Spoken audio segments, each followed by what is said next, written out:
Soyez donc les bienvenus, chers amis. Nous sommes bien dans Libre Antenne et nous sommes aujourd'hui mardi. Et ce soir, nous allons parler d'un sujet normalement qui devrait vous intéresser, mais je sais que ce sujet vous intéresse puisque ce sujet intéresse tout le monde. Mais avant d'aller plus avant, mes chers amis, je voudrais vous saluer, vous dire bienvenue dans cette émission Libre Antenne, puisque avec moi ce soir, eh bien, nous avons des invités de qualité, des invités qui sont les enfants de Zouk Télévision, je veux dire ça comme ça. Et sans plus attendre, eh bien, je vais vous présenter ces personnalités. Et bien sûr, la bienséance voudrait que je commence par Madame. Bienvenue à toi, Fabienne, qui n'est plus à présenter ici à Zouk Télévision. Fabienne, bonsoir. Fabienne Sainte-Rose, qui va simplement se présenter. Bonsoir tout le monde et merci pour cette invitation. Ah oui. Ou dis-moi simplement me présenter, présentez-moi. Bon, pour ceux qui viendraient de Mars, qui sortiraient d'une autre planète, est-ce que tu peux, en 2 mots, 4 paroles, nous dire qui tu es? Donc Fabienne Sainte-Rose, toujours Fabienne Sainte-Rose, je suis présidente de l'AMEVI, qui est l'association des 1001 victimes d'inceste et de traumatisme, et nouvellement directrice et médiatrice en santé père de SOS Crise, que j'ai cofondé il y a 6 ans avec le professeur Giel, qui est toujours président de SOS Crise et qui travaille maintenant à Amiens, qui est plus au CHU de Fort-de-France, mais qui a travaillé à Amiens, mais il est toujours président de SOS Crise et qu'il a début juillet. Il viendra donner une formation en intervention de crise à nos préventeurs et aux personnes qui ont envie de devenir bénévoles à SOS Crise. Et puis peut-être qu'on l'a monde connaître moins Zouk TV, peut-être, mais il y a le monde qui pourra connaître SOS Crise ni l'AMVI, puisque tout le monde n'a pas d'ouvant postio en même temps. Donc c'est vrai, on a raison. C'est important d'y représenter comme nous à chaque fois. Donc, c'est la fête montée qu'a fait. Le professeur Giel, tu penses qu'il va venir nous voir à la télévision? Si vous invitez, il va venir. Non, donc, mais c'est toi l'enfant de la maison. Sache qu'il sera là donc, on aura 2 journées de formation, les 11 et 12 juillet. Donc, il est là depuis le 9 juillet. Donc, si on peut trouver un petit moment pour enregistrer quelque chose avec lui, le 9, le 10, le 11 et le 12, pas de problème. Tu fais confiance, Fabienne. Et puis, si tu permets, je tiens à saluer mon ami Grégory, du côté de la technique, et Marvin. On ne sait toujours pas qui est Marvin, mais on le saura bientôt. Mais en attendant de savoir qui est Marvin, bienvenue à Fred Galva. Bonsoir à toutes, bonsoir à tous, et bonsoir à toi Jean-Jacques, bonsoir à Fabienne, que j'ai le plaisir de revoir chaque fois. Moi, je suis Fred Galva et c'est pas mercredi aujourd'hui, c'est pas Psychose, mais là, je suis invité cette fois-là et je te remercie d'y avoir pensé. Alors, justement, quand tu es là, je veux te dire que j'ai beaucoup aimé la subtilité en Psychose. Oui, elle vient pas de moi, hein, elle vient tiens, j'oublie son prénom, celui qui a fait Bondamment Jacques. Gilles. C'est lui qui, en principe, devait animer il y a une dizaine d'années cette émission avec moi. Et puis, c'est lui qui a eu le projet, il me dit on va faire quelque chose. Et il est allé jusqu'au titre, Psychose, que j'ai trouvé très bien. Ça ressemble bien à Gilles. Hein, et puis, finalement, il est parti à La Réunion et il m'a laissé le bébé avec l'eau du bain. Et ça fait 10 ans que cette émission a lieu. Ah, il est bien. Alors, en fait, il faudrait voir l'orthographe, en fait. C'est pour ça que je dis ça, en fait. Non, mais j'ai trouvé ça très subtil. Ah oui, moi aussi. Et ça m'a fait penser à un illustre psychanalyste qui s'appelait Jacques Lacan, qui faisait des séminaires très libres à Vincennes à l'époque de mai 68. Et c'était le genre de mots qu'utilisait, parce qu'il jouait beaucoup avec les mots pour essayer de comprendre comment était structuré le psychisme humain. Et j'ai trouvé que Gilles a eu une idée vraiment extraordinaire, Psychose. Et puis ça allait bien avec l'émission, vraiment. Rien qu'avec le titre, on a envie de savoir. D'ailleurs, je le salue parce que je sais qu'il est revenu en Martinique et qu'il nous regarde peut-être, hein, parce qu'il est le père de l'émission. Il faut remettre à César ce qui appartient à César. Waouh. Bien, il s'appelle Gilles. Bon. Gilles César, tiens. Allez. Il se reconnaîtra. Absolument. Alors, vous savez, nous vivons une époque assez trouble, une époque tourmentée, où on ne sait pas de quoi tout à l'heure, enfin je préfère dire tout à l'heure plutôt que demain, sera fait. Et on est assez souvent dans l'angoisse. Et je dirais même un mot à la mode, j'emploierais même un mot à la mode, on est stressé, on est dans le stress, j'allais presque dire permanent. Et qu'est-ce qui fait qu'on est stressé? Alors c'est une question assez vaste. Maintenant, vous dites ce que vous en pensez. Qu'est-ce qui fait qu'on peut être stressé, qu'on est stressé? Qu'est-ce qui fait qu'on est stressé? Est-ce que dans notre Martinique, parce que les gens quand même ont ce qu'on appelle les aides, ont des aides, ils peuvent aller, et même s'ils ne travaillent pas, ils ont quand même quelque chose pour manger. Est-ce qu'en Martinique, on est des personnes, nous sommes des gens, pas aisés, mais comment je pourrais dire, où on ne souffre pas. Où on ne souffre pas, on est dans la modernité, on a tout ce qui est dernier cri, le téléphone, la voiture, on a tout. Est-ce qu'avec tout ça, on peut être stressé quand même? Bon, il y a tout ce qui vient après, la famille, le travail, et tout ça, la vie tout simplement. Qu'est-ce qui fait qu'aujourd'hui, on peut être stressé en Martinique? Le stress, c'est quoi? Alors, c'est déjà une réaction, si tu permets.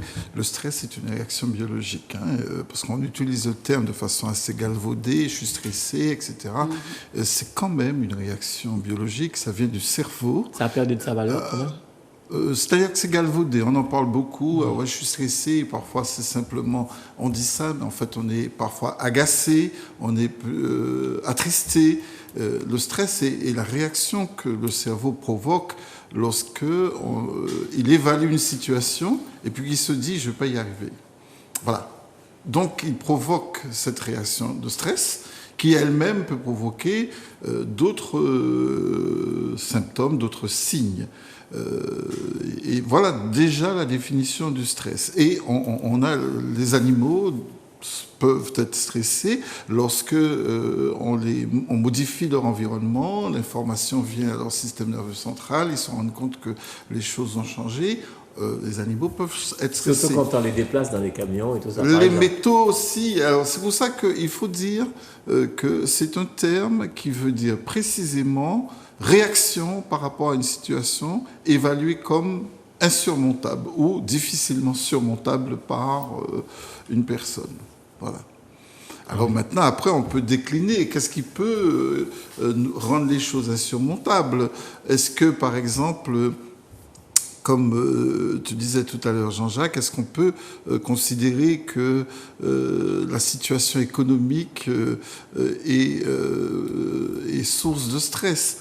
Est-ce qu'on peut imaginer, comme je voyais dans le bandeau qui annonçait ton émission, est-ce que la situation, la pandémie, est-ce qu'elle a été source de stress? On peut parler de cela. Est-ce que, j'ai vu aussi, est-ce que la crise sociale que nous avons vécue et dont on parlait, Fabienne et moi, hors antenne tout à l'heure, est-ce qu'elle était source de stress? C'est de ça qu'il faut parler. Mais le stress en lui-même a une définition bien précise. Elle vient de l'individu, elle vient de notre évaluation d'une situation, et puis on se dit, j'y arriverai pas, et alors à ce moment-là, tout se met en branle. Et alors, en Martinique, alors je continue toujours sur la Martinique. Est-ce qu'en Martinique, Fabienne, on peut dire que le stress est omniprésent? Est-ce qu'on peut dire ça en Martinique? Parce qu'il y a tellement de choses, tellement de situations, même si on vit, je ne vais pas dire dans l'opulence, parce qu'il y en a qui vivent au-dessus du seuil de pauvreté. Est-ce qu'on peut être dans des situations, le plus souvent en Martinique? Parce qu'on dit même que ce serait la maladie du siècle. C'est vrai que le professeur GL, qui est arrivé en Martinique en 2011, a lancé très tôt la création de SOS Crise sur un contexte, sur un constat, même si en l'eau on dit qu'en Martinique, on n'a pas qu'à suicider, pas ni viol, pas ni inceste, pas ni problème comme ça. Je t'ai dit, allez, s'il n'y a pas de problème comme ça, qu'il allait perdre son temps et s'ennuyer. C'était 2011. faut rappeler que n'en déplaise à certains, on a été construit, créé sur plus qu'un choc, mais un génocide, voire des génocides, d'accord? Et que, OK, Maguelari il y passé 150 ans, mais on est en train de subir encore les conséquences parce que les choses n'ont pas été traitées. Il faut savoir qu'en Martinique, il y a plus d'un suicide par semaine. D'accord? Donc, moun leyo ka mort par suicide, c'est pas parce que c'est pas vice.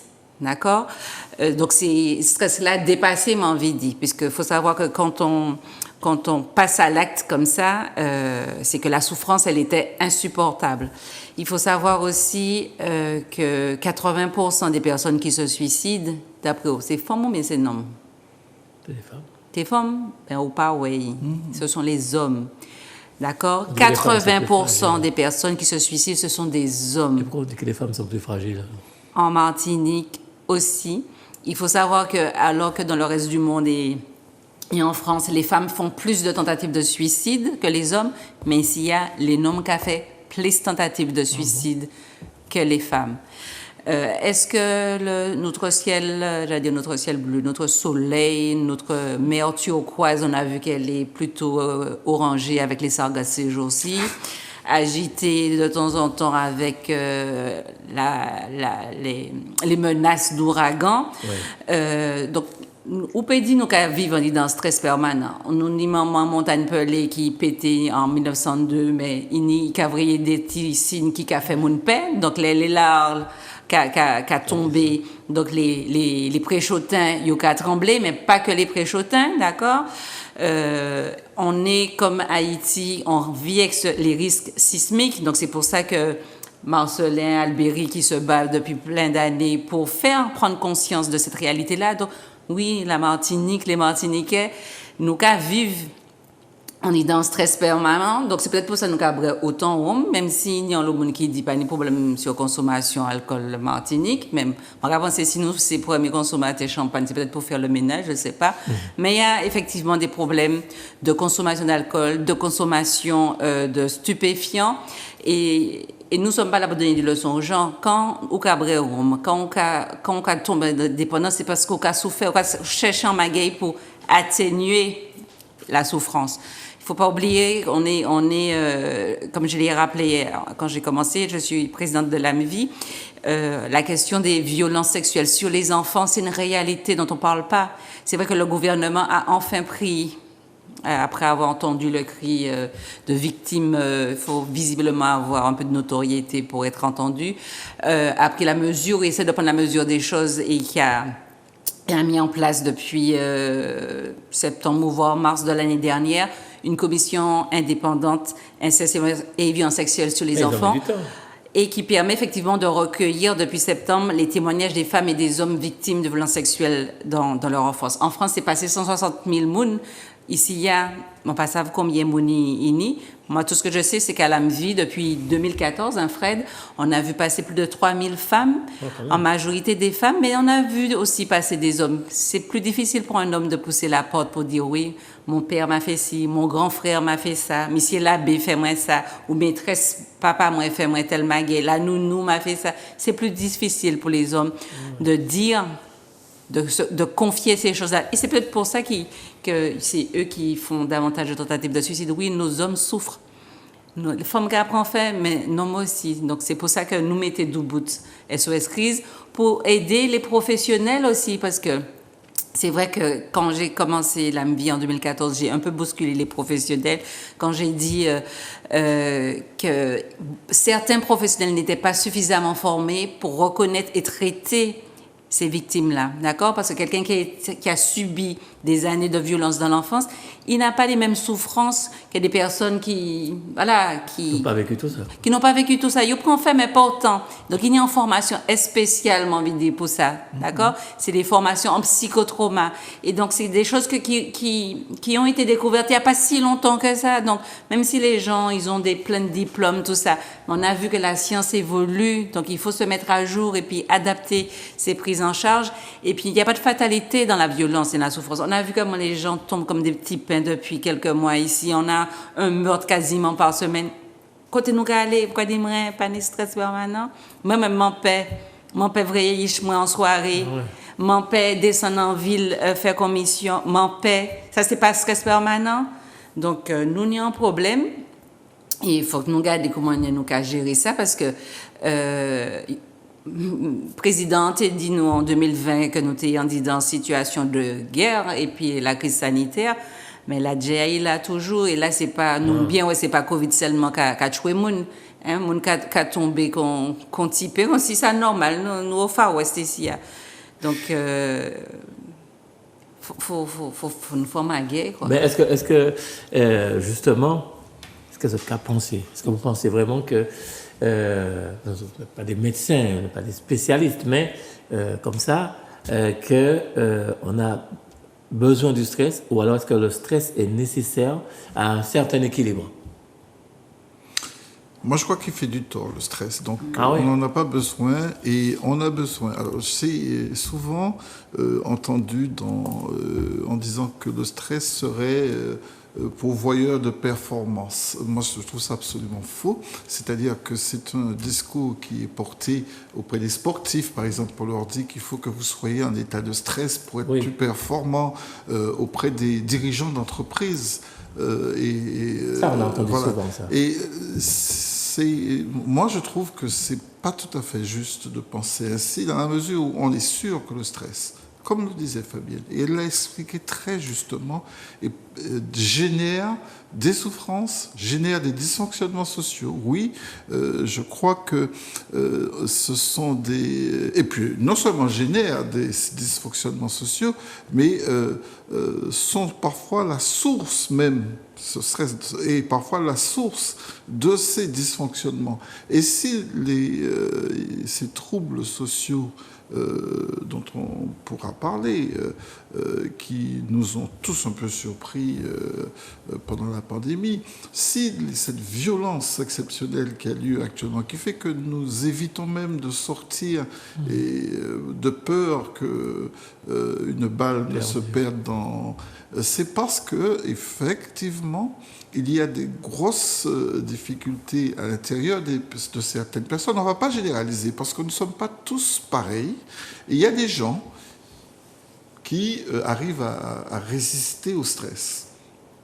Il y a des gens qui arrivent à se dire, c'est vrai que c'est une situation difficile, c'est vraiment mêlé, moi je peux y arriver, mais je peux y arriver quand même. Donc il y a des personnes qui ont dit qu'elles sont particulièrement résilientes, c'est-à-dire qu'elles arrivent à résister, comme le métal justement, à la torsion. Le métal, lorsqu'on le tord comme ça, on mesure sa résilience ainsi. Mais c'est pareil dans le psychisme. Il y a des personnes qui arrivent à surmonter.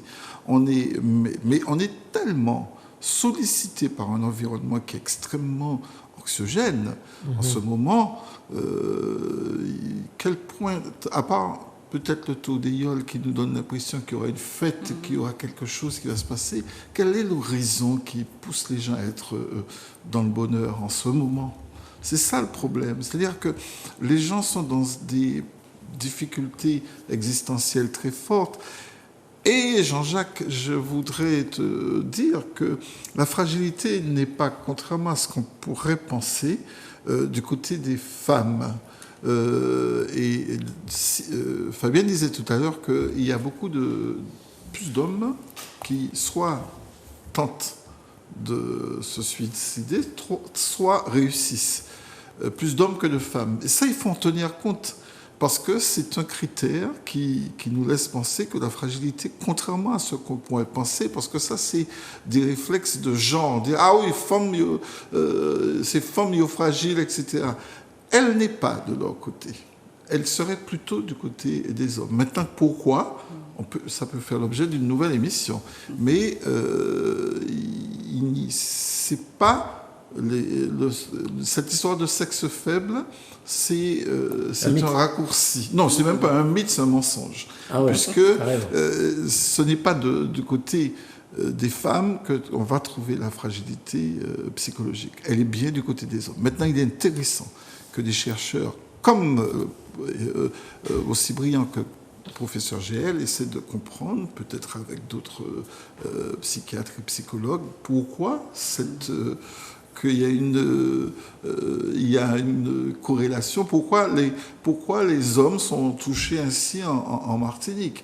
Par exemple, j'ai exercé dans ma vie antérieure longtemps en centre de rééducation du Carbet. Il n'y en avait pas 36 à l'époque, maintenant il y a Margot-Vulsin, mais à l'époque il n'y avait que le Carbet. J'avais à l'époque entre 25 et 35 ans, j'exerçais et j'étais psychologue dans cet établissement. Qu'est-ce que j'ai constaté cliniquement? C'est que lorsqu'il fallait annoncer le côté définitif du handicap, l'effondrement était plutôt du côté des hommes que des femmes.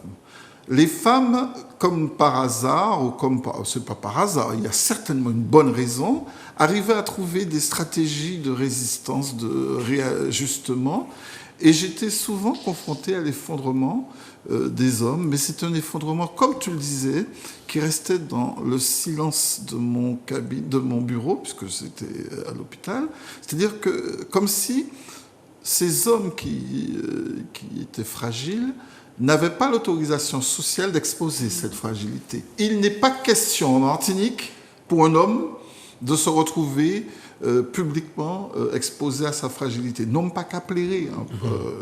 S'il plairait un bureau psychologue, là, personne ne passe ça. D'ailleurs, il a tiré il est sorti. C'est pas autorisé. Pourquoi? Parce que socialement et culturellement, ce n'est pas autorisé. Mais ça, c'est source de stress aussi.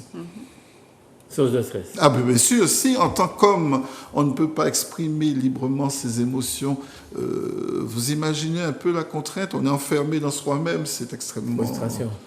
Mais quelles sont les situations? Parce qu'il y a une multitude, je suppose, puisque Fabienne en a parlé aussi, tu en as parlé. Les situations qui pourraient justement générer un stress qui pourrait nous faire vraiment du tort. Est-ce qu'il y a des stress qui sont plus ou moins néfastes à la santé? Alors, il y a le stress post-traumatique, lui, qui dure et qui a des effets terribles. Imaginez que vous ayez été agressé sexuellement pendant votre enfance, pour reprendre le champ, le cœur du militantisme de Fabienne. Ça génère des stress post-traumatiques, c'est-à-dire qu'après le trauma, il peut y avoir encore des symptômes d'angoisse, d'anxiété, d'insomnie, et si ce n'est pas pris en charge par des associations, par des professionnels, ça peut générer de graves dépressions et qui peuvent aller même jusqu'au suicide. Voilà un peu le cheminement, parce que pour moi, l'agression sexuelle est un des motifs de stress majeur. Puis il y a d'autres stress comme les catastrophes naturelles. Je crois que tu travailles beaucoup avec les communes là-dessus, parce que lorsque la terre tremble, ça peut générer des stress post-traumatiques très, très, très forts. Le Covid. Vous avez vu tous ces morts qu'on a montrés pendant des mois et des mois. Ça a commencé par le Brésil, où on ne savait pas... tant que ça avait... non, ça a commencé par Wuhan, la Chine. Après, c'est arrivé un peu plus près de chez nous, sur l'Amérique du Sud. Donc, on est voisins, on voyait bien que les morts étaient nombreux, etc. Et puis... c'est arrivé chez nous. J'ai encore ces images où on voit même le président de la collectivité territoriale en larmes face à une situation qui ne se comprenait pas. Comment voulez-vous que ça ne génère pas de stress? Il y a encore du stress chez les gens. Il y a encore des patients qui consultent parce qu'on leur dit, vous avez eu souvent les médecins disent, ah ouais, c'est une fibromyalgie. Alors on met ça dans un gros truc et puis... une patiente qui me dit, voilà, je viens vous voir parce que je suis fibromyalgique. OK, mais en réalité, je constate que la patiente vient quelques jours après, j'ai de grosses angoisses. Je fais passer des tests pour vérifier est-ce qu'elle est anxieuse, est-ce qu'elle a... Et je me rends compte, figurez-vous, qu'elle a une très grosse anxiété, mais qui ne prend pas appui sur sa personnalité. Ça veut dire que ce n'est pas quelqu'un qui, comme moi, par exemple, est de nature anxieuse. Moi, je suis très anxieux parce que souvent, je me soucie pour mes petits-enfants, alors que, bon, c'est moi qui a fait ça, fait yo. Mais je suis de nature anxieuse. J'étais comme ça enfant et je vais mourir certainement comme ça. Elle n'a pas du tout de trait anxieux, sauf qu'elle a une anxiété réactionnelle très forte qui s'est révélée être, à mon avis et à mon humble avis, une conséquence du Covid. Parce que ça l'a énormément malmené, les confinements. C'est une étudiante brillante qui a été complètement désorganisée. Elle l'a attrapé en plus avec tout ce qu'il y avait comme mur, avec ces histoires d'isolement. Et ça a provoqué du stress chez les gens. Hein. Je pense que d'ailleurs, tu as dû en recevoir pas mal de ce côté qui ont...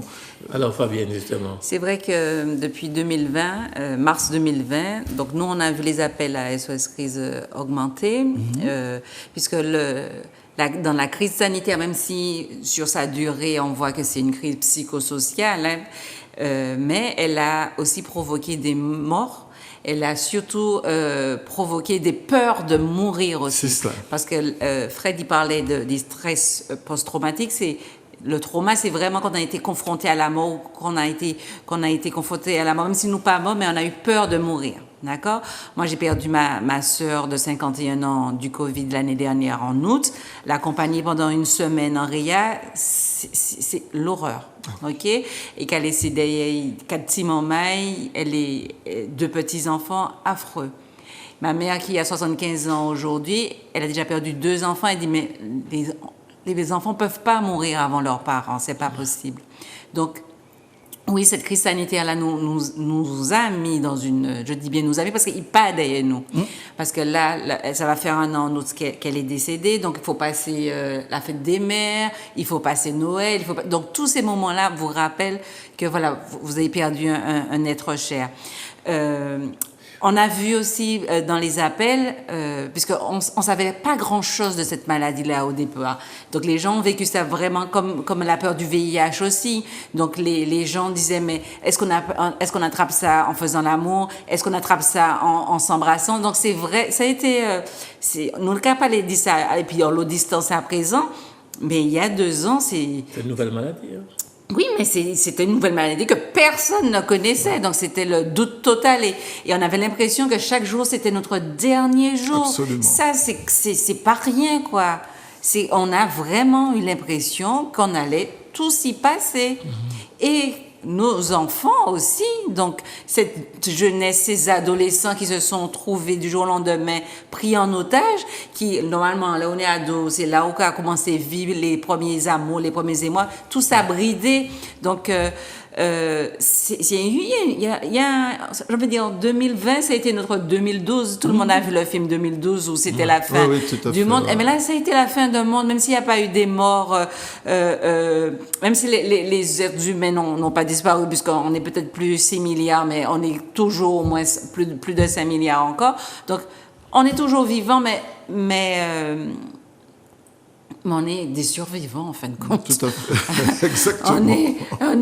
On n'est plus des vivants, on est des survivants et on est dans une... Moi, je sais que quand j'ai commencé à me réparer il y a 8 ans avec la vie SOS Crise, je m'identifiais comme une survivante, comme un zombie aussi, parce que là où elle en mort, là où moi tu es mort, tu n'as plus tes mêmes repères dans la vie. Donc là, on doit réapprendre à vivre. Là, on se fait plus de bisous. Moi, mon fiancé, il en a appris, hein, le pauvre. Hein. Jusqu'à présent, c'est le baise-main qui a appliqué. Non, tu nous fais pas donc, ça. Ah ouais, Maguel arrête, d'accord, on sait pas, d'accord, et ça c'est une réalité, là on en rit comme ça, mais il faut savoir que déjà il y a 1500 séparations, on a dit, la CAF a dit par an en Martinique, mais la crise sanitaire a provoqué aussi des divorces. On a entendu les avocats faire des spots à la radio pour dire ça s'est mal passé pendant le confinement, SOS avocat nous qui avons des autres divorcés. Donc il y a toutes ces fractures là qu'il y a eu, donc on peut pas faire semblant. Et comme Fred dit, qu'est-ce qui peut nous redonner envie Là, avant l'émission, je disais à Fred que j'étais nouvellement grand-mère. On a vu le taux de natalité quand même baisser aussi. Donc, qu'est-ce qui va donner aux jeunes de continuer à faire des enfants, à construire tout ça? Donc, il faudra... Tout ça, ce sont des situations de stress. Mais oui. Mais oui. Oui, mais qui se cumulent. Et c'est ça qui est embêtant. C'est qu'on n'est pas sorti d'une situation, qu'il y en a une autre qui se met. Et dans l'émission, on voyait bien que dans le thème même de l'émission, comment sortir de la crise sociale, de la pandémie, des violences. Et ça fait un ensemble. C'est-à-dire qu'il faut être particulièrement résistant pour pouvoir affronter toutes ces situations les unes avec les autres. C'est même pas les unes après les autres, hein, c'est en même temps. Et ça, ça demande de la résistance. Alors comment on peut sortir de ça? Puisque c'est ça la vraie question. Est-ce qu'on sortira de ça? Voilà, justement. Mais avant ça, ce que je voulais savoir, en fait, c'est... Alors, il y a différents stades de stress, je suppose. Hein, il y a différents stades de stress, mais c'est toujours du stress. Oui. C'est toujours du stress.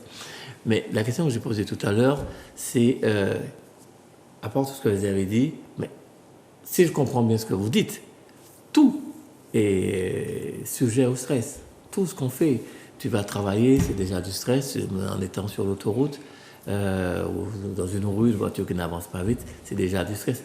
Tout est sujet à stress, finalement. Chaque fois qu'on est confronté à un environnement hostile, on a la possibilité, et on peut faire du stress parce qu'on va évaluer cet environnement hostile et on va se retrouver en difficulté à pouvoir surmonter. Mais passer un examen, c'est pas un environnement hostile.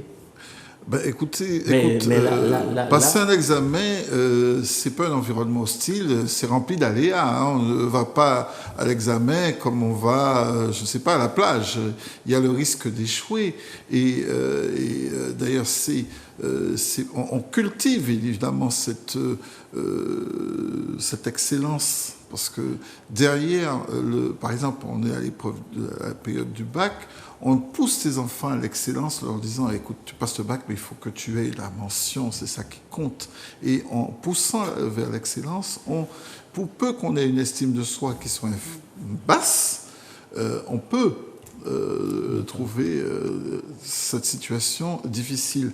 Quand on va à un examen, Jean-Jacques, on ne dit pas on va... au théâtre, on va subir une épreuve. C'est ça qu'on dit. D'accord. Donc, et forcément, c'est hostile, mine de rien. Oui, vu comme ça, effectivement. Et quand quelqu'un se fait agresser, Non, pas se fait agresser. T'agresser. Excusez-moi je pense que la nuance a son importance. La nuance a son importance. C'est pour corriger le maguet là même. Non, mais justement, est-ce que tu peux expliquer pourquoi tu veux faire cette nuance-là? Mais c'est pas une nuance. Hein. Alors? On peut pas dire un mot, elle se fait agresser ou il se fait agresser. C'est pas lui ou elle qui est l'auteur de l'agression. Ouais. D'accord? La personne a été agressée. D'accord? Donc c'est pas moi qui dit moun l'en planté moi, c'est pas moi qui dit moun l'en violé moi. Donc là, on a dit elle se fait agresser. Donc, comme si je disais, elle se fait belle, en fait. Voilà, donc corrige le truc et pas dit ça encore. Non, mais je comprends tout à fait. Non, mais c'est important parce qu'elle a raison, hein, Fabienne, parce que ça se dit encore dans les médias, avec certains journalistes qui continuent à dire elle s'est fait agresser. Mais ça, on l'entend tout le temps, effectivement. Et ça, c'est absurde de penser ça, parce qu'en fait, comment peut-on rester là et puis se faire agresser? C'est une position passive qui met l'auteur, d'ailleurs, dans qui occulte l'acte de l'agression. Et on a même envie de penser... C'est lui qui cherche. Ou j'attends, ou j'attends, voilà. Donc c'est ça, quoi. Voilà. Oui. C'est lui qui cherchait. Et ça se dit. Toujours. Toujours. Ah, oui.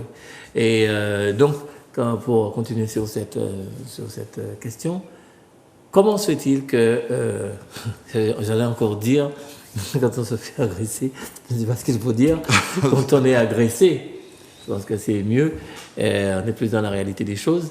Quand on se fait agresser... Oh, papa, on vient de te dire, Jean-Jacques, de ne pas dire... Tu vois que les stéréotypes ont la dent dure. Hein, oui, ça te colle à la peau. Alors, quand on est agressé comme ça change, c'est bizarre ça. Quand on est agressé comme ça, on n'a rien demandé en fait. On n'a rien demandé, justement. On n'a rien demandé et en fait, on subit une situation qui te détruit par la suite. Et c'est ce qu'on appelle le stress qui continue comme ça là. Et, tandis que l'autre qui a agressé l'agresseur, après quelque temps, certainement, il a oublié. S'il n'est pas en prison tôt pour réfléchir sur ses actes, eh bien, il a oublié. Mais toi, tu continues à souffrir. Est-ce que le stress a un prix? Parce qu'il faut quand même se soigner. Ça provoque des symptômes, on en a parlé tout à l'heure, notamment de fortes anxiétés, des angoisses qui, médicalement, nécessitent parfois l'intervention. Ça se soigne, le stress?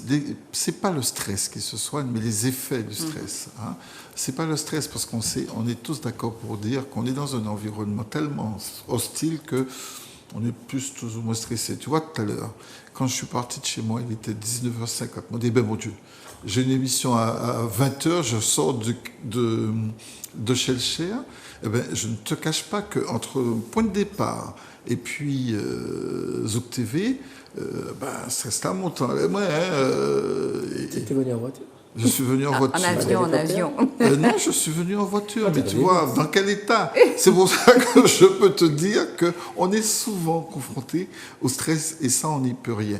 En revanche, ce qui est important, c'est de soigner les effets péjoratifs, les effets négatifs du stress. Parce que ça peut provoquer des dépressions, ça peut provoquer de l'anxiété, et il ne faut pas laisser les gens dans des souffrances comme ça si elles ne sont pas accompagnées par des médecins et par des professionnels ou des associatifs, des médiateurs santé-pairs, surtout cette idée extraordinaire de permettre à des gens qui sont passés par une épreuve de faciliter chez l'autre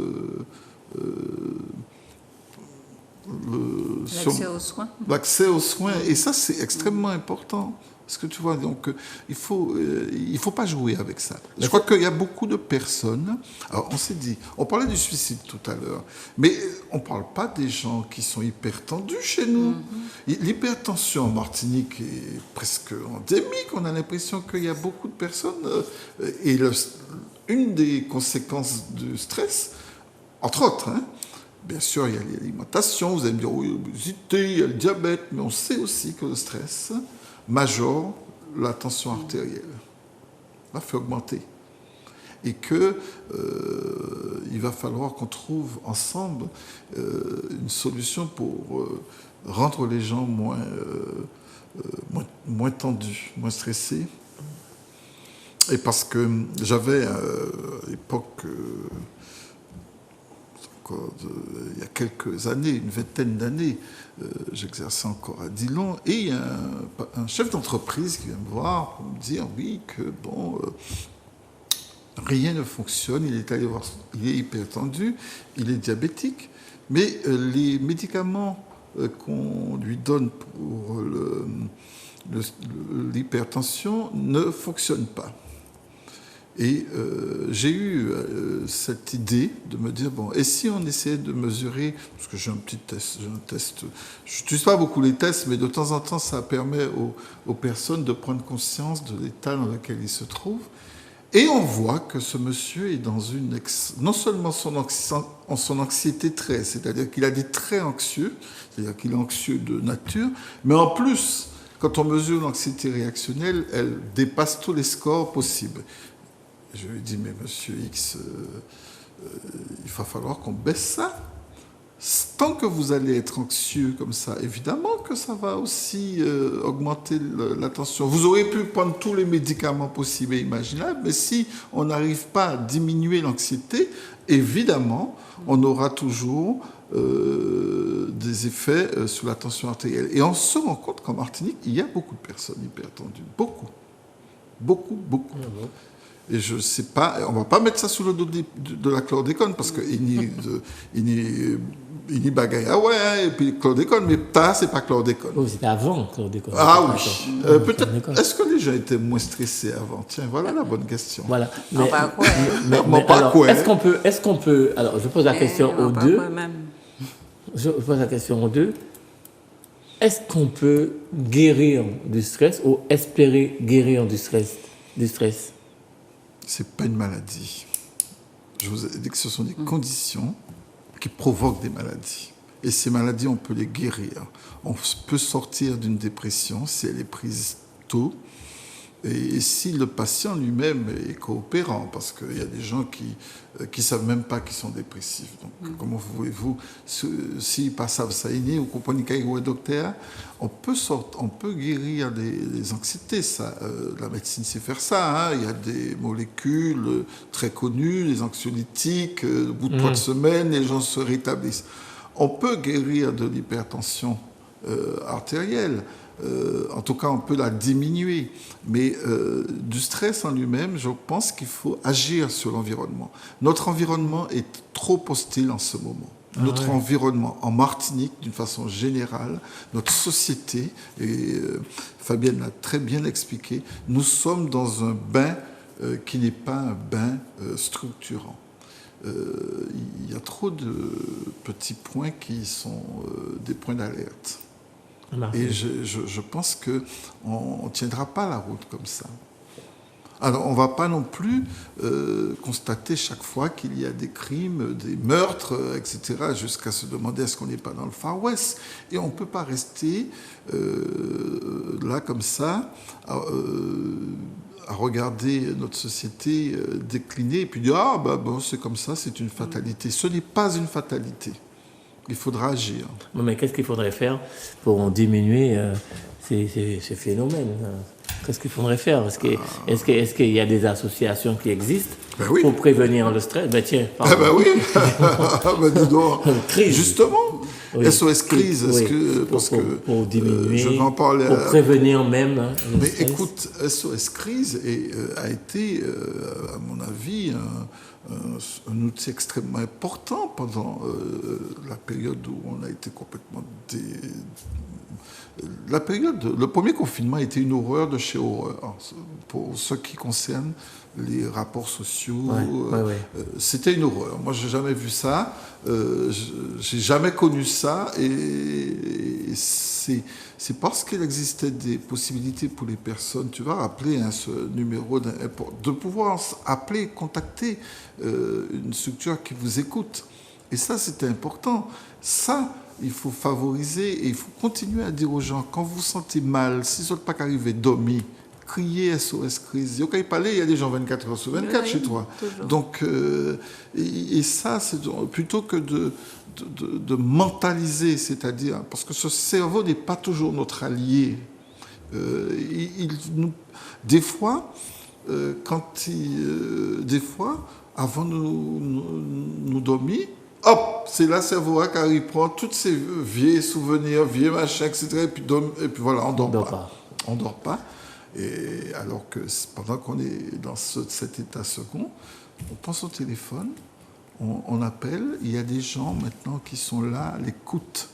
Est-ce que des gens sont au courant qui sont en état de stress? Et l'association SOS Crise, d'ailleurs, merci Fred de nous rappeler effectivement que cette association existe. Et tu es là pour ça aussi.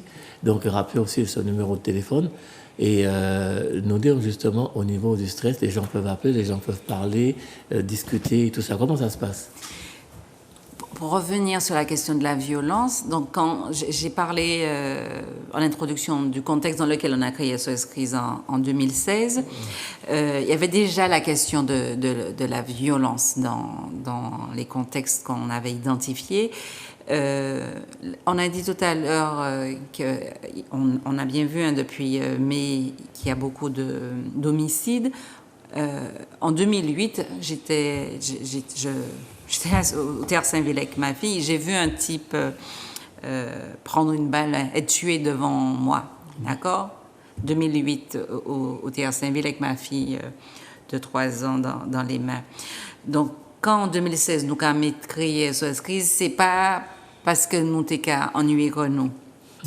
Il faut savoir que l'Organisation mondiale de la santé préconise depuis une vingtaine d'années de traiter les questions de violence comme des questions de santé. Exact. D'accord? Donc, c'est pas parce que moun ka choué, moun ka violé, que c'est en y mette yo la prison et pour qu'on nous finir puis ça. Donc, bien, ouais, c'est moun là, yo ka prend, les yo strappe yo, en 10 ans, les ou mette yo dehors, yo ka recommencer.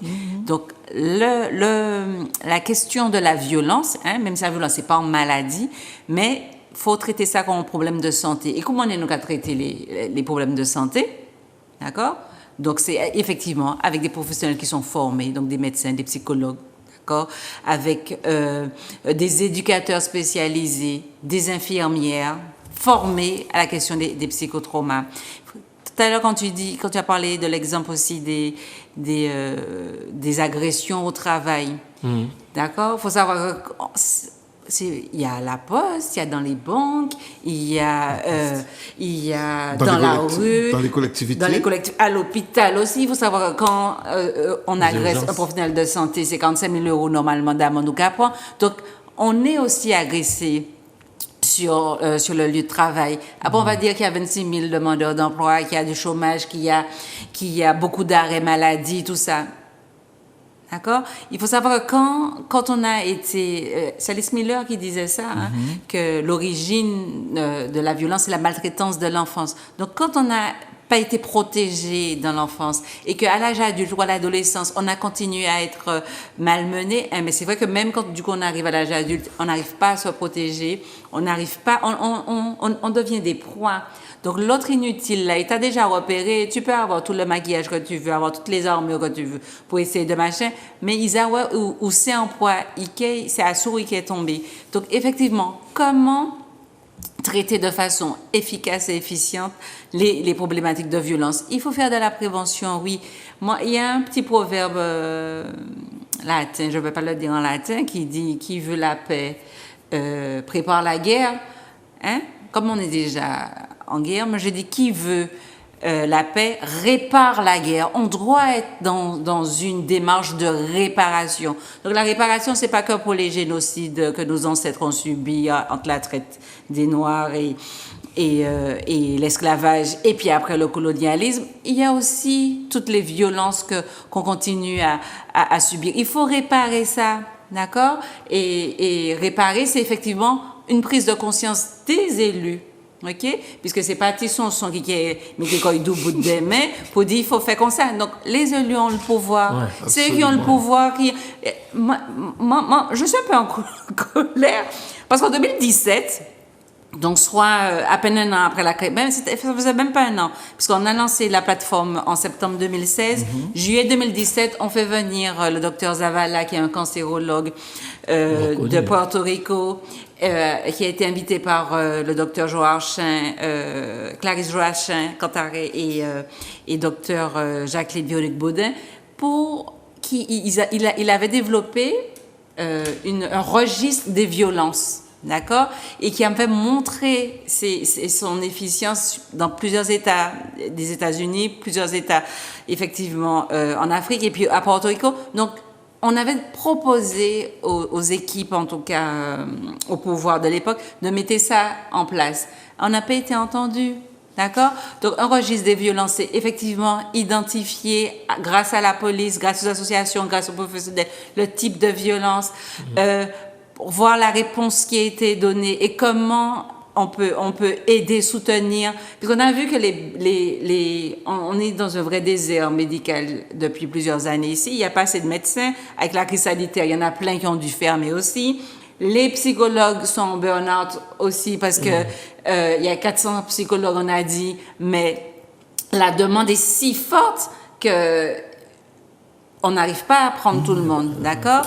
Il y a la question aussi, on donne des conférences aussi. Donc ces émissions-là, c'est des émissions aussi qui permettent de faire de la prévention. Donc la réponse c'est pas un coup de feu, la réponse c'est pas une calotte, la réponse voilà, on peut traiter les choses autrement.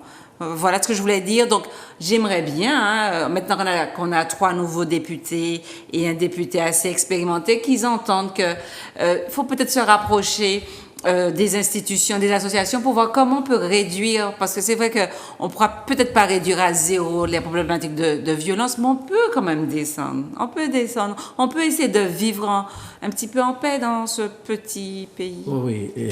Est-ce que paix rime avec stress? Ça m'étonnerait beaucoup. En tout cas, chers amis, nous sommes bien dans Libre Antenne et ce soir, nous parlons de stress, des conséquences du stress, et ce, en compagnie de Madame Fabienne Sainte-Rose et de Monsieur Fred Galva. Et donc, on est en train de se demander pourquoi le stress en Martinique est à ce point-là. Justement, pourquoi c'en est à ce point-là en Martinique? C'est parce qu'il y a un bouleversement économique.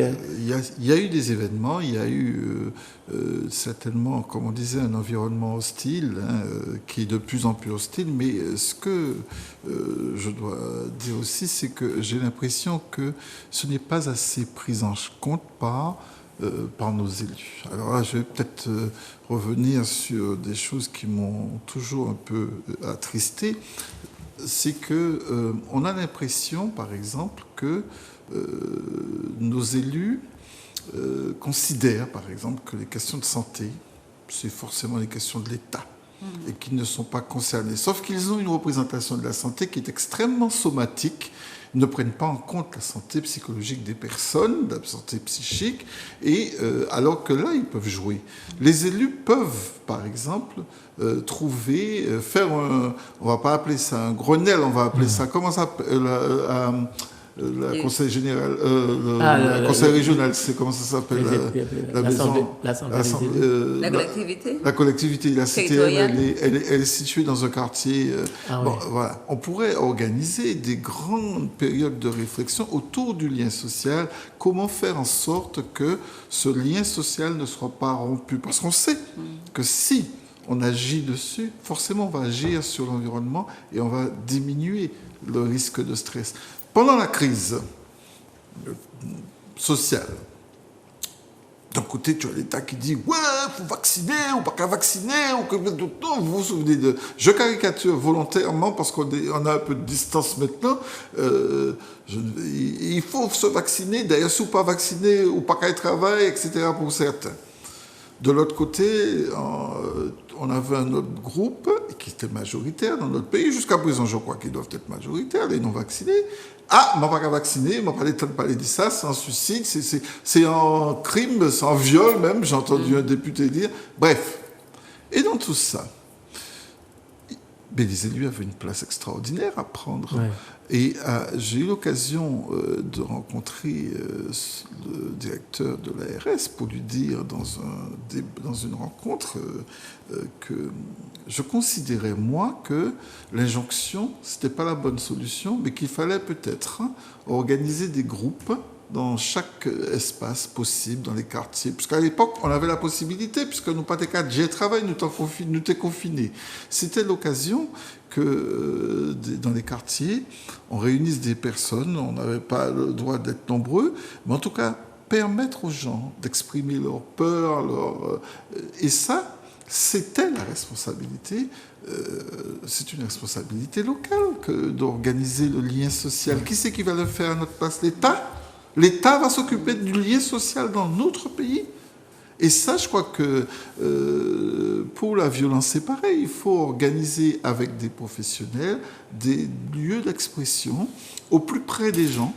Parce que Tissonson, il n'ira pas à l'immeuble Clitante. Tiens, je cherchais son nom. Il va pas y aller. Par contre, si tu lui dis dans un quartier que je connais bien, je salue d'ailleurs,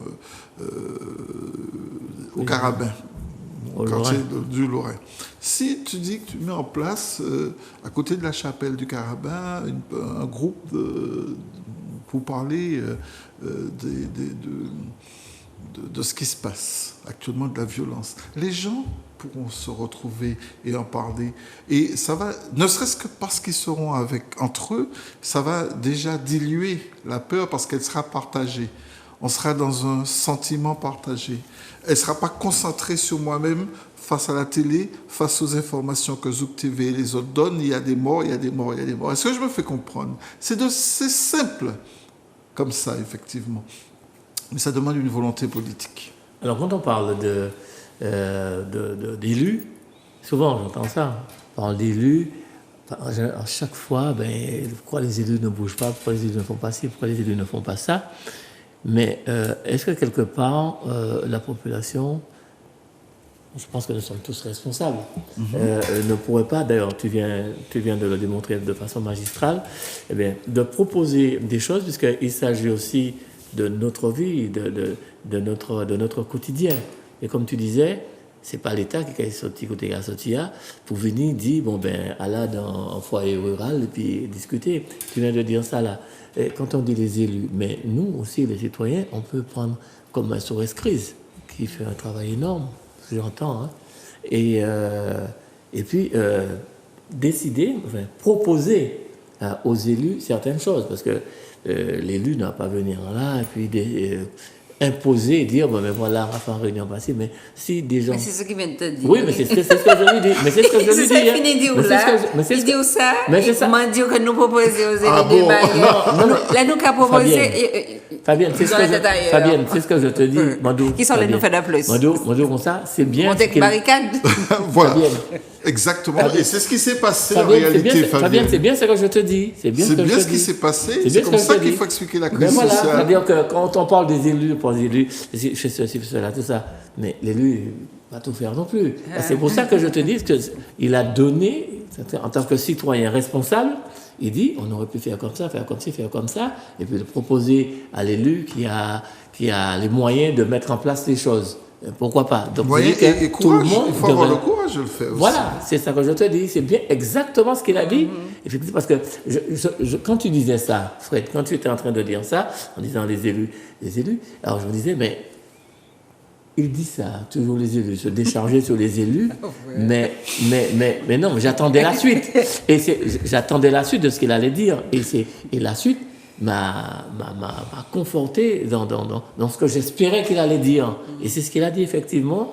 Il fait des propositions qui peuvent justement régler certaines choses. Parce que tout ne peut pas venir d'en haut et tout ça. C'était le rôle de l'État de nous obliger de nous vacciner. Et c'est leur compétence. Le préfet, le directeur de l'ARS, je trouve qu'ils ont été dans leur rôle de dire vacciner, surtout que c'était la règle. Mais c'était, à mon avis, aux pouvoirs locaux de pouvoir gérer socialement ce que générait cette injonction. Permettre aux gens de parler de ça. J'ai un ami très très proche et qui voulait pas se faire vacciner. Donc il a dit, moi je suis professionnel de santé, de toute façon je suis obligé de me faire vacciner, moi qu'à aller, il gardait moi. Il dit, comment on fait ça? Et il persiste à me dire, je n'irai pas me faire vacciner. Et bien un beau jour, il arrive, et cet exemple est très important parce que ça traduit bien la médiation que font des professionnels comme toi. Il me dit, je viens de me faire vacciner. Je lui dis, bon, tu y vas? Je t'accompagne. On est allé dans un centre de vaccination, pas très loin d'ici, à la clinique Sainte-Marie. Mon chimère m'a dit, mais au fait, je dis à ces joies. Et il me dit, moi, j'avais peur de me faire vacciner parce que mon TP, ça empêchait moi de bander. Je n'étais pas... Là, ça m'a fait rire, mais en même temps, je me suis dit, voilà, dans le silence des peurs, et surtout cette peur de ne pas pouvoir bander, pour un homme, c'est quelque chose d'extraordinaire quand on connaît la dimension phallique du mal.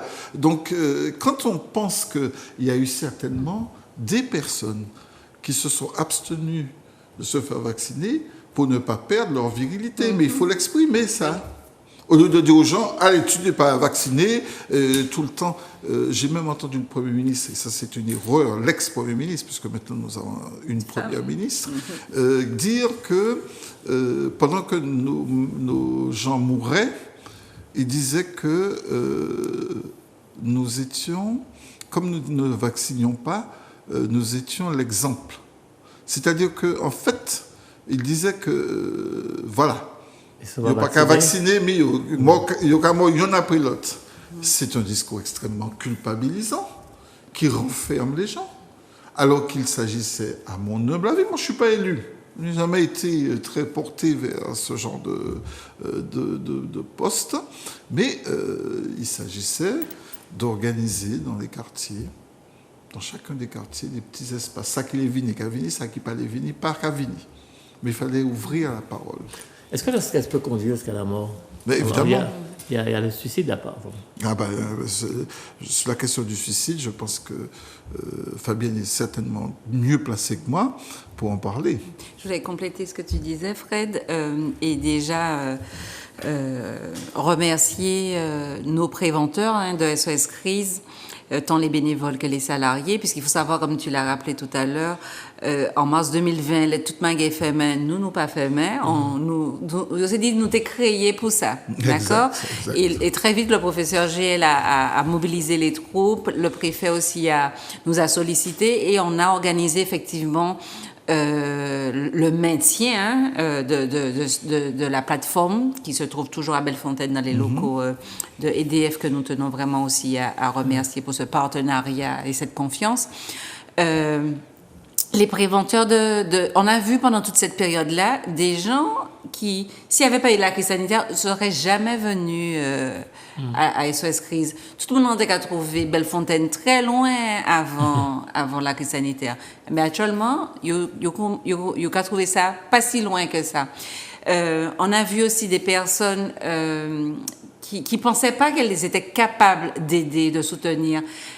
J'ai vraiment une attention très particulière pour une de nos nouvelles qui arrive en mars 2020. Quand on a commencé à dire on a besoin de bénévoles, eh bien la jeune femme, elle est venue avec tout son handicap, toutes ses blessures, mais toute sa détermination et sa force, elle a pris du service. On a vu des personnes qui étaient isolées aussi parce qu'elles avaient fait des AVC, qu'elles étaient en situation de handicap et qu'elles vivaient, même cachées, mais reprendre goût à la vie, venir donner un coup de main. Et effectivement, cette situation a permis à des gens de se remobiliser, de donner un nouveau sens à leur vie. On a vu des gens changer de carrière aussi. D'accord? On a vu effectivement des chefs d'entreprise se rendre compte que peut-être que je fonctionnais pas très bien. D'accord? Il faut que je me remette en question. Donc, ça a été vraiment une période de remise en question. Et tu demandes est-ce que le stress peut tuer? Mais oui, d'accord? On a beaucoup parlé du stress post-traumatique. Il faut savoir c'est quoi exactement. C'est effectivement là où pas dormir. D'accord? On sait que quand on ne dort pas, mais c'est compliqué d'avoir du discernement. D'accord? Donc, c'est augmenter les consommations, que ce soit d'alcool, de cocaïne, de zèbre, mais de consommation de sexe aussi. D'accord? C'est l'hypervigilance. Donc, tu vois, l'autre, c'est un danger. On n'a pas fait rien, mais on va penser qu'il fait en magaille. Des gens qui ont créé ça, la parano, mais c'est l'hypervigilance, la peur.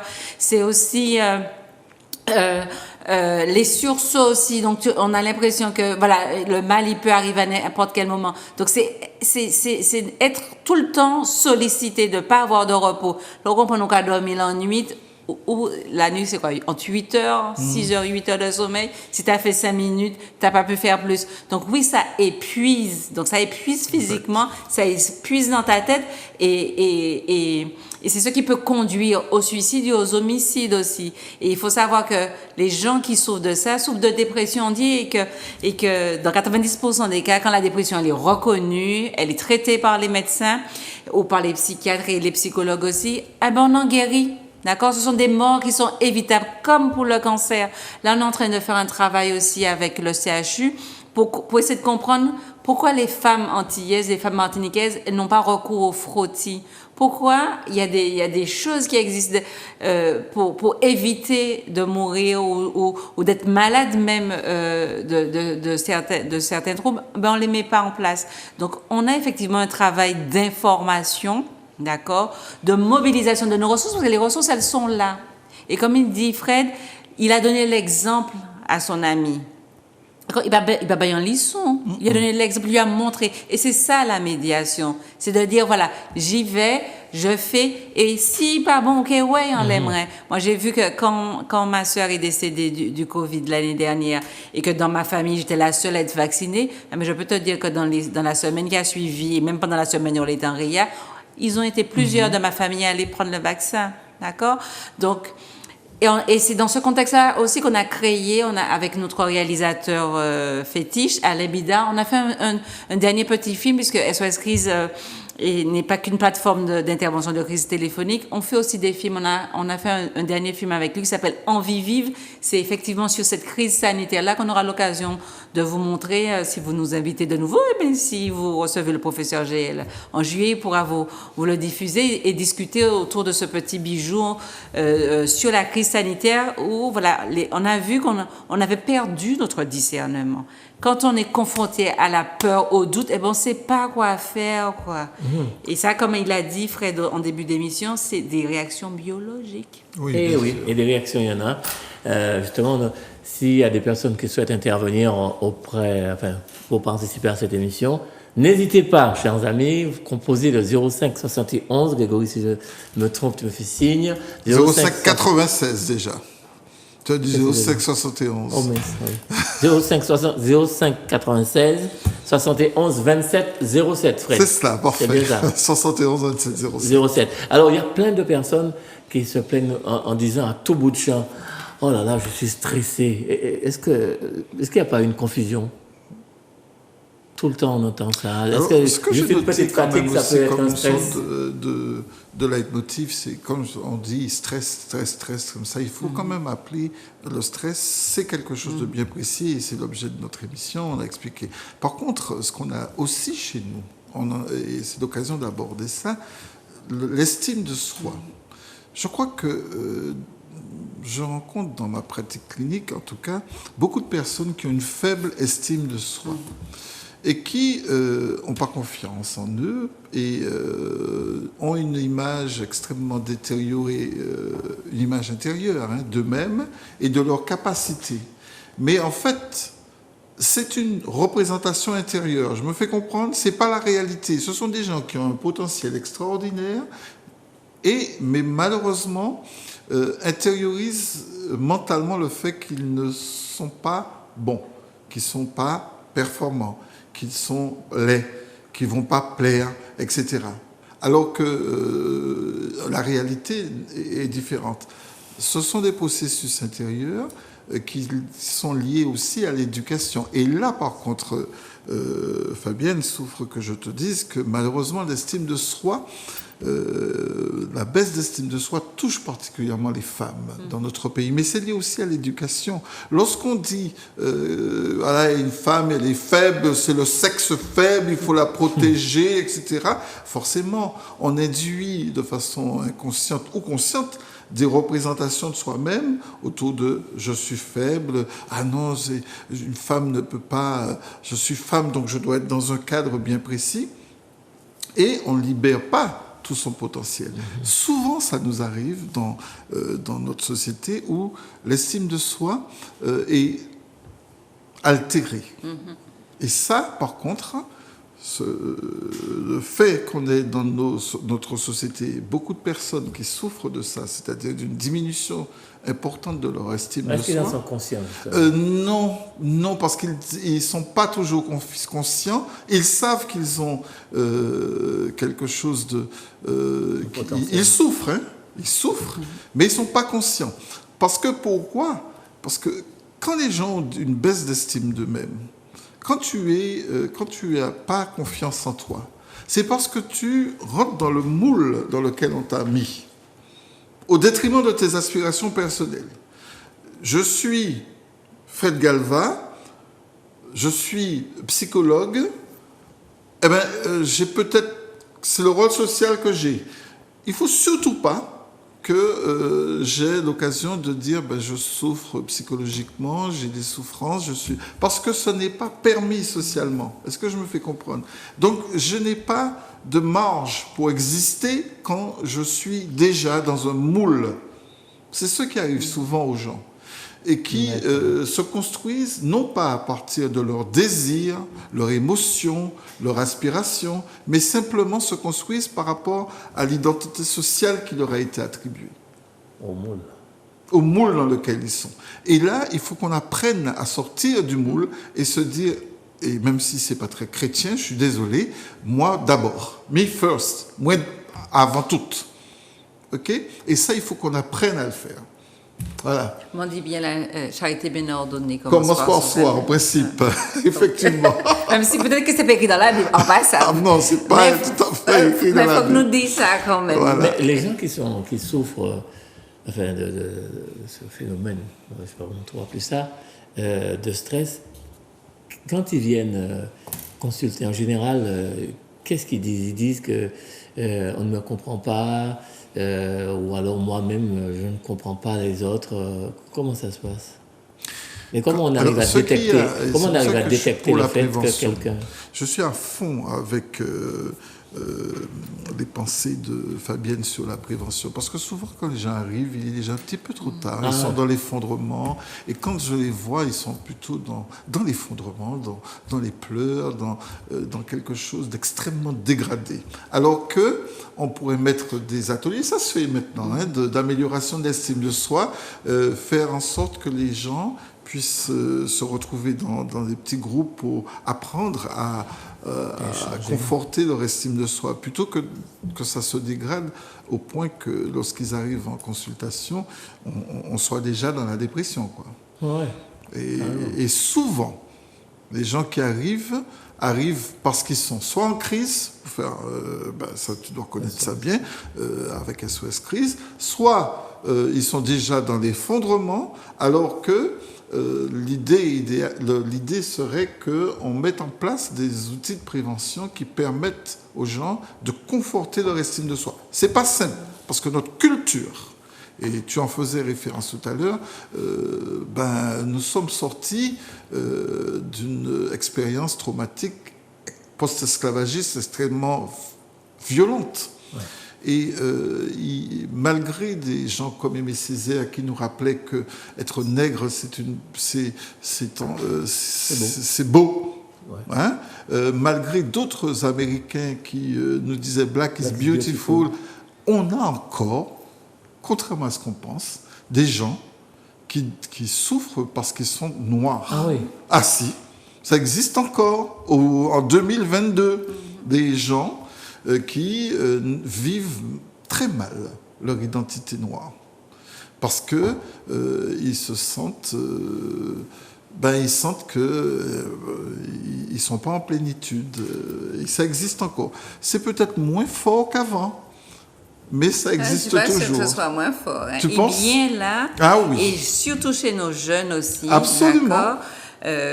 Puisque le modèle, le beau, c'est le métis aujourd'hui, c'est toujours le zier bleu, ce machin. Le problème est toujours très présent, malheureusement, quoi. Donc, on a toujours encore beaucoup de travail. Je crois que ça touchait la cinquantaine, mais là, tu me dis que... moi, ma dernière à 17 ans, je peux te dire que c'est bien présent. D'accord. Et il faut continuer le boulot, quoi. Et il faut continuer ce travail d'estime de soi, de valeur, de se valoriser. Et que c'est pas... Non. Ça peut être un stress, ça aussi, non? Mais oui. Bien sûr. Écoute, c'est... Le racisme, c'est un crime. On n'en parle pas, mais voilà. C'est pas que les viols. Hein. Le racisme, c'est être victime de racisme, c'est pour moi un crime. D'accord? Ça peut pousser absolument les gens à se tuer. T'as des formes de harcèlement aussi. Il y a des petites filles de 9-10 ans qui sont victimes de ça toujours, hein, au tournoi, moment au Noël. D'accord, ça continue. J'entends encore cette expression négresse tête fait. Et moi, je croyais que c'était aboli, malgré ces Miss Beauté Noire, tout ce qu'on peut mettre en exergue pour valoriser l'identité noire. Eh bien, je peux te dire que y a encore... Mais tu me dis en plus... Moi, je croyais que ça touchait plus des gens de 50 ans. Mais si ça touche encore les jeunes, c'est qu'il y a du boulot. Hein. Ah oui. Bon, je ne pensais même pas que ça pouvait. Peut-être que je suis parti. Peut-être que mon père, ça te dit, c'est là aussi. Mais de penser, d'entendre ce que vient de dire Fabienne, ça demande une réflexion, quoi. Il y a certainement un travail à faire de ce côté-là aussi, mais qui va faire ce travail-là? Enfin. Mais c'est alors, vous, ça c'est- a fait. oui, bien sûr. Nous, on l'a fait ensemble. Il nous reste 5 minutes. Déjà en parler, c'est déjà un Absolument. premier pas. Voilà, Absolument. l'identifier, on va pas faire semblant, d'accord? On va sortir de ce déni collectif ensemble. Voilà, ce problème-là existe aussi. encore, Et absolument. ouais, tu parles de semblant. Enfin bon. Nous préférons Wall. Nous préférons, on est cash. Mais on non, dit mais les non, choses, mais non. tu nous as invités pour te Voilà, demander. voilà, toi, pourquoi Mais non. tu tomber dans ton jardin? Mais non, Voilà, c'est pas ça. Non, mais c'est pas ça. Non, c'était pour faire un petit jeu de mots, c'est tout. Ah, Quand tu essayez. parlais de semblant, parce qu'il y a Nissan nègre aussi. Ah, c'est pas mal. Ouais, Là, ça, par contre, tu t'en sens voilà. bien. Tu t'en sens très bien, là. Vous avez Voilà. voulu dire. hein, Voilà, c'est c'était tout, bien hein. tombé, semblant. Voilà, donc il nous reste maintenant 3 minutes. Alors, simplement faire une petite synthèse de tout ce qu'on a dit là ce soir, justement à propos du stress et puis de l'estime de soi, qui est quand même quelque chose de très important, puisque sans qu'on le veuille vraiment, on a débouché sur le fait que des personnes ne se sentent pas bien en étant noires, par exemple. Par Donc, exemple. l'estime de soi, ça tombe là aussi. Donc, peut-être une petite conclusion pour chaque personne, chacun d'entre vous là ce soir. Fabienne? Donc j'ai envie de remercier Zouk TV de nous avoir invités et rappeler notre numéro, donc le 0800 100 811, accessible 24 heures sur 24, 7 jours sur 7. Et si personne ne peut répondre, c'est peut-être parce que le préventeur ou la préventrice est au téléphone, donc renouvelez votre appel. Rappelez aussi que si on se sent mal, d'accord, ne pas hésiter à en parler à son médecin traitant, ne pas hésiter à aller voir le psychiatre, le psychologue qui est là pour ça. Il y a aussi des traitements aussi sans médicaments, hein, donc on peut demander conseil à son psychologue, à son médecin traitant sur la MBCT, la méditation en pleine conscience. La quoi? La MBCT. Donc les méditations en pleine conscience, mindfulness. Donc aller faire du sport aussi. Hein. Je suis en train de redécouvrir c'est plus que des joies, hein, c'est plus qu'un médicament, c'est une nécessité. Et donc il y a vraiment, c'est le moment de prendre soin de soi, d'accord.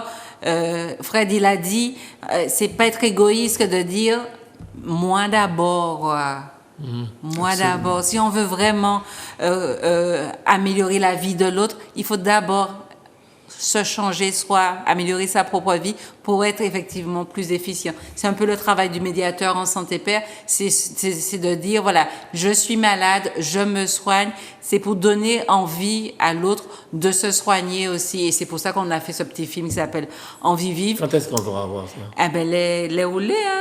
D'accord. Hein, les professeurs virés, hein, ou même Tu dois mettre ça en avant, nous place. qui mettons ça en place avec Parfait. Fred, mais si tu veux le diffuser dans Psychose aussi, pas de problème. Bien sûr. Voilà. Et puis là, tant qu'il y a de la vie, il y a de l'espoir. Donc j'ai envie de terminer sur ça, c'est que voilà, on est là, j'ai envie de dire le visage de l'espoir aussi. Donc nous pouvons tirer ces fausses douboutes. Et puis saluer aussi. On a eu des actions de prévention qu'on a faites avec la ville de Fort-de-France.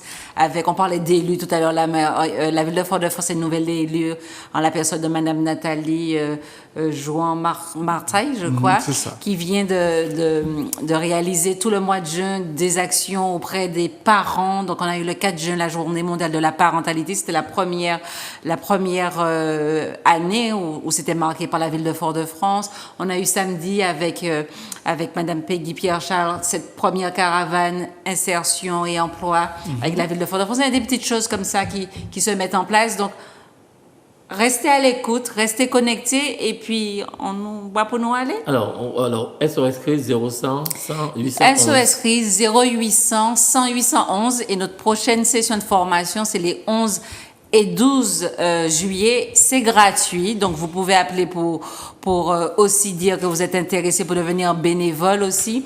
Et puis sinon nous envoyez un petit mail à sos.crise, KRIZ, donc c'est bien créole, KRIZ @gmail.com. Absolument. 0800 100 811. Gratuit, hein? Voilà. Alors, Fred Galva. Pour poursuivre dans la note d'optimisme qu'a lancée Fabienne, je dois revenir sur l'offre de soins psychologiques qui est en train de s'améliorer. Nonobstant, il y a les CMP, il y a toutes ces structures publiques, mais il existe maintenant pour les patients, et je crois qu'il faut le dire, le dispositif Mon Psy, qui permet aux gens d'accéder aux soins psychologiques tout en étant remboursés par la caisse d'assurance maladie. C'est une avancée. C'est une avancée, même si certains de mes confrères ne sont pas d'accord avec moi là-dessus, mais je considère que c'est une avancée parce que ça élargit le soin psychologique et permet justement de diminuer les effets du stress. On peut, en allant sur son compte Amélie, savoir comment, en Martinique, en Guadeloupe ou ailleurs, les psychologues sont conventionnés pour pouvoir pratiquer avec l'ordonnance du médecin, des soins psychologiques. Et ça, c'est très important. On a gagné ça après le Covid, et ça, c'est au moins ça, nous gagnons. Le dispositif s'appelle Mon Psy. Mon Psy. Mon Psy, vous allez sur Google ou simplement sur votre compte Amélie, il y a toujours un petit encart. Et, Tu peux expliquer du coup, parce que du coup, les gens disent on n'a pas 40 €, 50 €, 60 € à avancer. Donc tu peux expliquer? Oui, je peux expliquer. Alors, je le fais très rapidement. Alors, comment ça se passe? Votre médecin vous propose ces séances de soutien psychologique. S'il voit qu'en plus des antidépresseurs ou des anxiolytiques, il vous faudra quelqu'un pour vous accompagner. Et ces 8 séances que le gouvernement a choisies, on prend déjà ça. On passe de 0 à 8. Donc, c'est déjà bien. Donc, qu'est-ce qui se passe? Soit vous devez avancer les frais de 40 € pour la première séance et 30 € pour les 7 autres.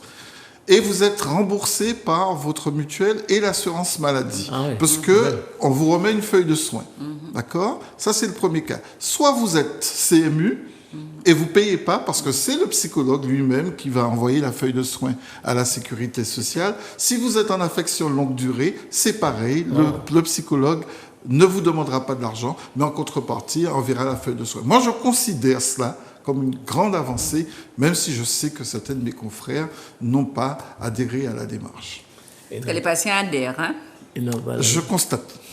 Ils n'ont peut-être pas les mêmes finalités que toi. Pardon? Ils n'ont peut-être pas les mêmes finalités que toi. Je ne vais pas... Non, il n'est pas déontologique et il ne m'embarque pas, Jean-Jacques, dans ce champ-là, de grâce. Je ne sais pas. Alors, donc, on a parlé du stress, on a même parlé de l'estime de soi. Et puis, pour finir sur ça... Par contre, j'aimerais bien qu'un jour... Je ne sais pas si Fabienne aura cette opportunité, ni même toi, Fred, tu as cette opportunité, mais vous avez dit quelque chose qui m'a surpris, parce que je ne m'y attendais pas, en fait, que des personnes comme moi puissent ne pas se sentir bien dans leur peau, parce qu'ils sont simplement noirs. Oui. En Martinique. Tu sais, ça existe. Moi, j'en connais. J'ai eu des patients comme ça, oui. Dont la souffrance venait Moi, j'aurais appris quelque chose là ce soir. Ah ouais, ça existe toujours. Bien. Il faudra oui, peut-être que tu trouves moyen. Il faudrait demander. Ah oui, absolument. Moi, quand j'ai en 2014, il y a un homme qui dit, une femme qui dit que la moyenne parce que moi pas noué. La moyenne. D'accord. Que on m'écoute, d'accord. On m'invite ou j'ai une place spéciale parce que je n'ai pas la peau noire. D'accord. Donc le problème est là. Mais pourquoi on n'en parle pas?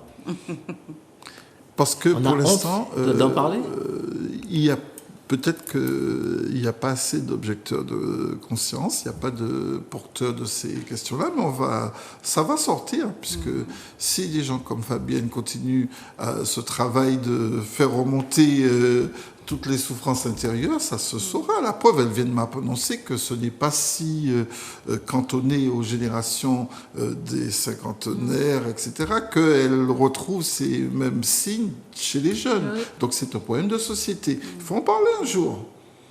On en parlera. Il y a quand même notre amie Juliette Smeralda qui avait fait de bonnes recherches sur les cheveux crépus, je crois. Donc, elle avait déjà... Tu as vu comment tout ce qui est maquillage, coiffeur, comment ça explose ici? Il faut voir justement le look des gens. Je trouve qu'on parle plus trop de... À un moment, on parlait beaucoup de... naturel. J'entends plus parler de ça. Ouais, parce qu'à un moment, chasser Si le t'es ni ça, c'est qu'il t'es ni en problème. chasser le naturel, il revient au galop. Il n'en parlait pas avant, il en parlait un petit peu, puis Sinon, après, il a fallu promotionner le chef crépeux, c'est qu'il y avait un Il y avait problème. un problème, absolument. Bien. Ah oui, il y a des choses dont on devrait parler plus souvent, plus ouvertement. Et puis peut-être que des choses changeraient. Mais vous êtes là pour ça, messieurs, dames. Et j'espère qu'on fera vraiment ce travail-là. En tout cas, j'aurais vraiment aimé ça. Parce que des gens comme moi, on aimerait entrer dans le vif du sujet et puis décaler le crabe. Pourquoi pas. Merci Fabienne Sainte-Rose, Madame Fabienne Sainte-Rose. Merci pour... Merci de Vous avez l'invitation. accepté l'invitation. Vraiment merci. Merci. Et puis, Fred Galva, merci pour t'être déplacé. Juste là pour ici. Non, mais en 10 et puis minutes, stressé, en plus. Donc, tu es venu avec l'objet même du crime. Voilà, Le exactement, je suis venu avec l'objet du crime. Absolument. Exact. Merci Grégory, merci Marvin, merci à tous ceux qui nous ont fait l'honneur de nous suivre ce soir. Si vous n'avez pas appelé, vous n'êtes pas intervenu, vraiment merci. Et puis on sera là. Mais je vous assure que ce que Fred et Fabienne viennent de dire sur le plateau à propos de la couleur de peau, cette gêne, je préfère dire, cette gêne que ressentent certaines personnes. Ce complexe même. Ils sont noirs. Il faudrait qu'on en parle vraiment. Et Fred et Fabienne, je ne vais pas vous lâcher sur ça. En tout cas, merci à tous. N'oubliez pas, prenez soin de vous, même si ce ne sont pas de la même couleur que vous. Prenez soin de vous et des autres. À bientôt.